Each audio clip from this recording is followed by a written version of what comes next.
Hello student, तो आज हम लेने जा रहे हैं हमारा 5th lecture carbon and its compound का। तो इसमें आपका पूरा चैप्टर भी रिवाइज हो जाएगा और क्वेश्चन आंसर हो जाएगा एनसीईआरटी का। ठीक है, तो जितना भी इसके पहले का लेक्चर दिया हुआ है वो भी आप ज़रूर देखें। ठीक है, और जो भी चैप्टर होता है सब एक दूसरे से कनेक्टेड होता है, कोरिलेटेड होता है।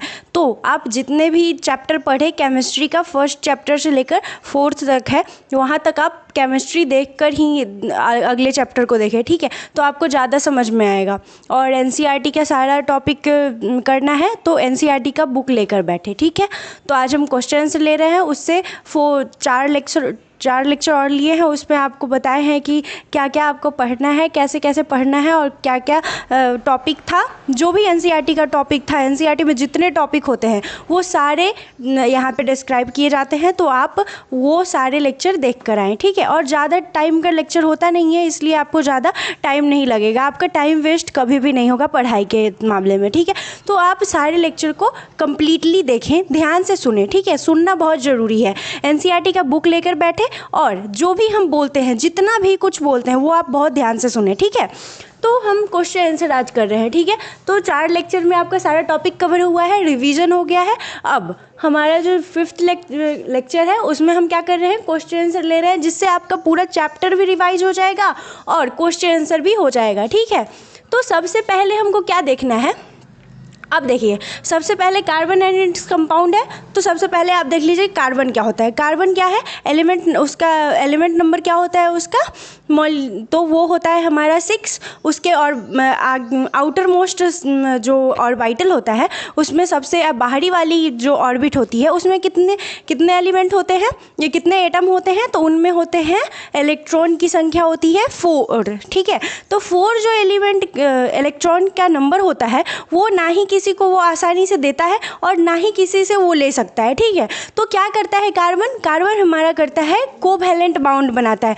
कोवैलेंट बॉन्ड किसे बोलते हैं, तो कोवैलेंट बॉन्ड उसे बोलते हैं जब आपका जो जितने भी एटम होते हैं वो एक दूसरे से शेयर करने लगते हैं। ठीक है, जैसे 4 इलेक्ट्रॉन है कार्बन के बाहरी ऑर्बिट में, तो वो किसी को दे तो सकता नहीं है और ना ही कोई उसको 4 इलेक्ट्रॉन देगा, क्योंकि ये पॉसिबल नहीं होता है 4 को किसी से लेना या फिर देना। तो वो क्या करते हैं, शेयर करते हैं। ठीक है, जैसे कि CH4 है, तो CH4 क्या करता है, 4 जो H क्या है, हाइड्रोजन है, उसके बाहरी कक्षा में क्या है, 1 इलेक्ट्रॉन है, तो वो अपना इलेक्ट्रॉन शेयर करता है कार्बन से। वैसे ही 4 हाइड्रोजन से कार्बन क्या करता है, शेयरिंग करता है, तो वो क्या बनाता है, हमारा कोवैलेंट कंपाउंड। ठीक है, तो कार्बन क्या करता है, हमेशा ही कोवैलेंट कंपाउंड बनाता है। ठीक है, तो कोवैलेंट कंपाउंड क्या होता है, ऐसा इलेक्ट्रॉन जो शेयरिंग पे चलता है और उससे जो कंपाउंड बनते हैं उन्हें हम कोवैलेंट कंपाउंड कहते हैं। यहाँ तक क्लियर है। अब देखिए, अब है हमारा कैटिनेशन किसे बोलते हैं। तो कैटिनेशन क्या है, the property by which carbon atom bonds with one another to form long chain, branched chain और रिंग।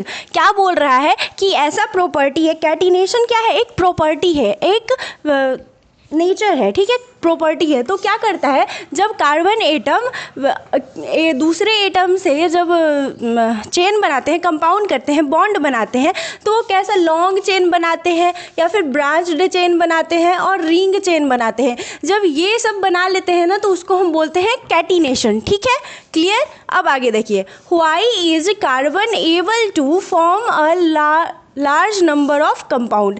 क्या करता है, कार्बन जो होता है वो लार्ज नंबर ऑफ कंपाउंड क्यों बनाता है, तो क्यों बनाता है, क्योंकि जो कार्बन होते हैं फॉर्म मेनी कंपाउंड बिकॉज क्या है, इट शोज कैटिनेशन। कैटिनेशन क्या है, वो ब्रांच्ड चेन, ये सब चेन जो बनाते हैं, रिंग बनाते हैं, उसके कारण। और ये एक जो कार्बन होता है वो टेट्रावैलेंसी होता है। टेट्रावैलेंसी का मतलब उसका वैलेंसी क्या है, 4 है। 4 उसके इलेक्ट्रॉन है बाहरी ऑर्बिट में, तो वो किसी को दे नहीं सकता और ले नहीं सकता है, तो इसे हम टेट्रावैलेंसी बोलते हैं। ठीक है, अब देखिए अगला क्वेश्चन है, draw the electron dot structure of methane.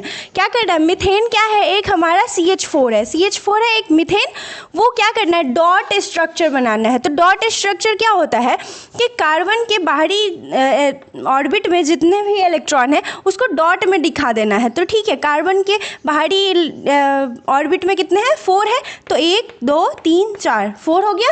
अब देखिए हाइड्रोजन के बाहरी कक्षा में कितने हैं, 1, तो यहाँ पे 1, फिर हाइड्रोजन का 1, हाइड्रोजन का 1, हाइड्रोजन का 1, तो ये हमारा क्या बन गया, डॉट स्ट्रक्चर। इसी को हम बोलते हैं मीथेन का डॉट स्ट्रक्चर। ठीक है, carbon share 1 electron each with 4 hydrogen atoms. क्या कर रहा है, कार्बन क्या शो कर रहा है, दिखा रहा है कि हर इलेक्ट्रॉन का वो हाइड्रोजन से एक एक इलेक्ट्रॉन शेयर कर रहा है। ठीक है, क्लियर। अब देखिए फॉर्मूला क्या होता है, हाइड्रोकार्बन्स क्या क्या होते हैं, हाइड्रोकार्बन किसको बोलते हैं, एल्केन, एल्कीन और एल्काइन को।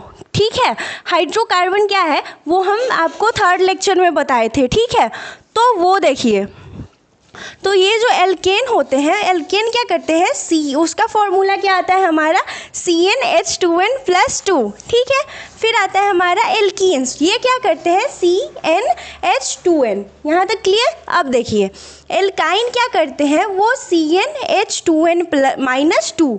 ये क्या करते हैं, एल्केन, एल्कीन और एल्काइन, ये क्या है, एक हाइड्रोकार्बन्स हैं। हाइड्रोकार्बन्स क्या करते हैं, इनके फॉर्मूला क्या होते हैं, एल्केन का होता है CnH2n+2, एल्कीन का होता है CnH2n, और जो हमारे एल्काइन होते हैं उनका होता है CnH2n-2। ठीक है, यहाँ तक क्लियर है आपका, ये फॉर्मूला बहुत ज़्यादा इंपॉर्टेंट होता है। ठीक है, तो आप हाइड्रोकार्बन जब भी आएगा तो आप अपने दिमाग में रखिएगा कि एल्केन, एल्कीन और एल्काइन आपके माइंड में आ जाना चाहिए, उसका फॉर्मूला आ जाना चाहिए, इसको कैसे बनाया जाता है वो आ जाना चाहिए। ठीक है, अब देखिए व्हाट इज होमोलोगस सीरीज। अब होमोलोगस सीरीज क्या होता है, यहाँ तक तो आपको क्लियर हो गया है।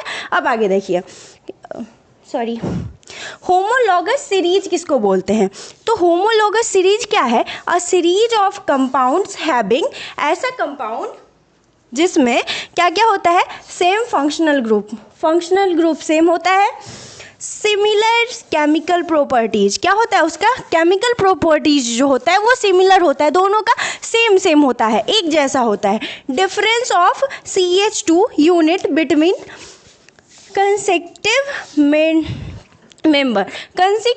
मेंबर ऐसा हो जिसमें CH2 हर यूनिट में आते रहे, वैसे को हम बोलते हैं होमोलोगस सीरीज। ठीक है, क्लियर।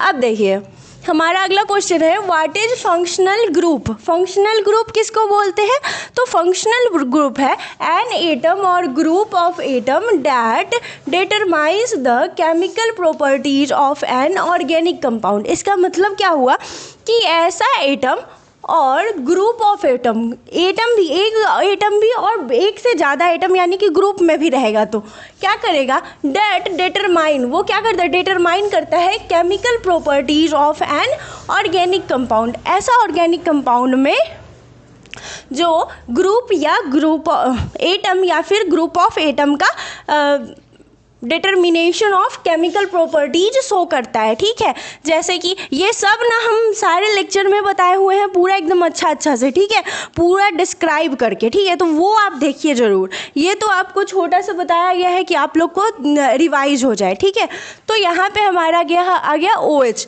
तो जिस कंपाउंड में OH लगा रहेगा उसको हम एल्कोहल बोलते हैं, और जब COOH लगा हो तो उसको कार्बोक्सिलिक एसिड बोलते हैं। ठीक है, किसी भी ग्रुप में जब COOH लग जाए तो उसको कार्बोक्सिलिक एसिड बोलते हैं, और जब OH लग जाए तो उसको अल्कोहल बोलते हैं। ऐसे ही बहुत सारे कंपाउंड आते हैं हमारे। ठीक है, तो वो आप देखिएगा, फंक्शनल ग्रुप सब का यूनिट हर लेक्चर में जितने भी आपको जो भी टॉपिक आपको NCERT में होगा ना, वो सारे टॉपिक डिस्क्राइब करके दिया गया है। ठीक है, तो ये है व्हाट, अब यहाँ तक क्लियर। अब देखिए what happens during combustion of hydrocarbon. Hydrocarbon के कंबशन होने पे क्या होता है, ठीक है। तो क्या होता है, hydrocarbons burn in air to produce carbon dioxide, water, heat and light. क्या करता है, जब हाइड्रोकार्बन बर्न हो और उसमें से carbon dioxide, water, heat and light निकल जाए तो उसे हम क्या बोलते हैं, उसे हम बोलते हैं combustion of hydrocarbons.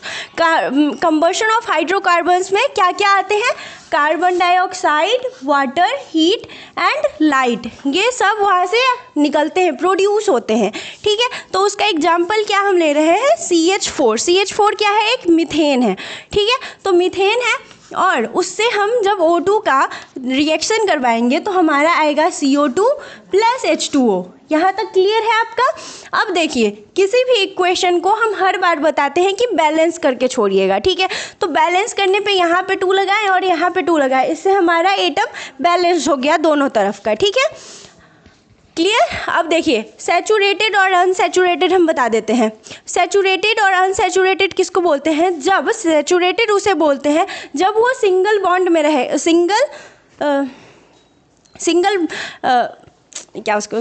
Single bond बनाता है तो उसको हम बोलते हैं, जैसे alkane, ethane, ethyne, ethane, methane, ये जितने होंगे, प्रोप, ब्यूट, जितने भी होते हैं, एन लगा हुआ यानी कि एल्केन हो, वो सब हमारा आता है एक क्या है, एक सिंगल बॉन्ड शो करता है और जितने भी सिंगल बॉन्ड होते हैं वो सैचुरेटेड होते हैं। अब देखिए, अनसैचुरेटेड किसको बोलते हैं, जो डबल बॉन्ड और ट्रिपल बॉन्ड बनाते हैं, जैसे एल्कीन और एल्काइन।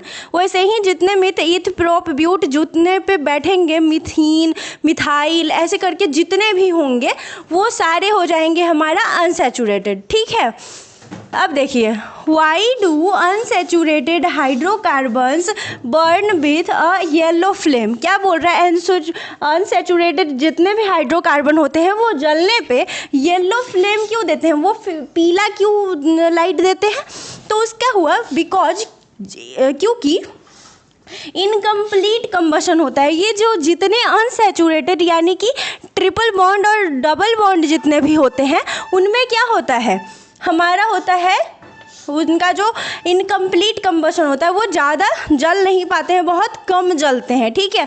तो इनकम्प्लीट कंबशन के कारण उसमें हाई कार्बन कंटेंट होता है, बहुत ज़्यादा उसमें कार्बन होते हैं। Produce unburned carbon particles.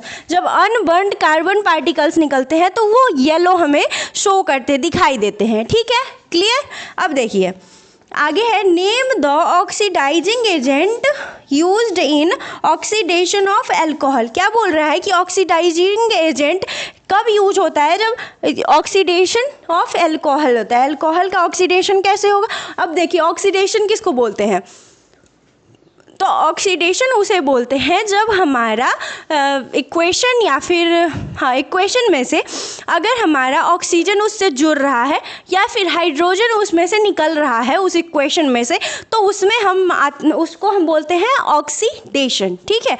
और रिडक्शन किसको बोलते हैं, वही हाइड्रोजन का जुड़ना या फिर ऑक्सीजन का निकल जाना, इसे हम रिडक्शन बोलते हैं, ठीक है, क्लियर है। अब देखिए, अब इसका आंसर क्या है, ऑक्सीडाइजिंग एजेंट कहाँ कहाँ यूज होता है, तो अल्कलाइन पोटेशियम परमैंगनेट। क्या कर रहा है, अल्कलाइन करके पोटेशियम परमैंगनेट जो होता है KMnO4, वहाँ पे अल्कोहल एजेंट आता है, ठीक है। अब है एसिडिफाइड पोटेशियम डाइक्रोमेट, क्या है, पोटेशियम डाइक्रोमेट में भी, तो K2Cr2O7। अब जितने भी कंपाउंड है ना, उन लोगों उसका याद कीजिएगा, जितना भी NCERT में कंपाउंड दिया गया है वो सब याद कीजिए, बहुत ज़्यादा इंपॉर्टेंट होता है। हर जितने भी बोर्ड्स होंगे उस सब में आता है एग्ज़ाम में, ठीक है, तो आप याद करके रखिए। अब है, why are detergents better than soap in hard water. क्या कह रहा है, डिटर्जेंट जो होते हैं वो सोप के मामले में हार्ड वाटर में क्यों घुल जाते हैं, तो हार्ड वाटर क्या होता है, हार्ड वाटर में detergent do not forms scum with hard water and clean effectively. क्या करता है, जब हार्ड वाटर होता है ना, तो जब उसमें साबुन डालिएगा हार्ड वाटर में तो वो नहीं बढ़ता है, क्या करेगा, वो ऐसा हो जाएगा ना, उसमें से मैल नहीं निकलता। हार्ड वाटर इसीलिए उसमें क्या होता है, डिटर्जेंट काम करता है, क्योंकि हार्ड वाटर में वो घुल जाता है और वहाँ से हमारा कपड़ा साफ भी हो जाता है। इसीलिए सॉप का इस्तेमाल ना करके हार्ड वाटर में डिटर्जेंट का इस्तेमाल किया जाता है। क्लियर है? जितना भी हुआ वो सारा लेक्चर कंप्लीट हो गया है। 5 तक 5 लेक्चर लिया गया है और उसमें कार्बन एंड इट्स कंपाउंड पूरा क्लियर हो जाना चाहिए। आप लोगों को पूरा क्लियर हो जाना इसलिए चाहिए क्योंकि बहुत अच्छे से समझाया गया है और बताया गया है। तो आप बहुत ध्यान से सुने, जो भी बात हम बोल रहे हैं वो सब सुने और सारे को इस पे कंसेप्चुअल बेसिस पे रखें, ठीक है। और आप नोट्स बनाना चाहिएगा, तो जो हम लिखे हुए हैं बस वही आप नोट्स बनाइए, उतना आपके लिए बहुत है, ठीक है। इससे ज़्यादा आपको ज़रूरत नहीं पड़ेगी।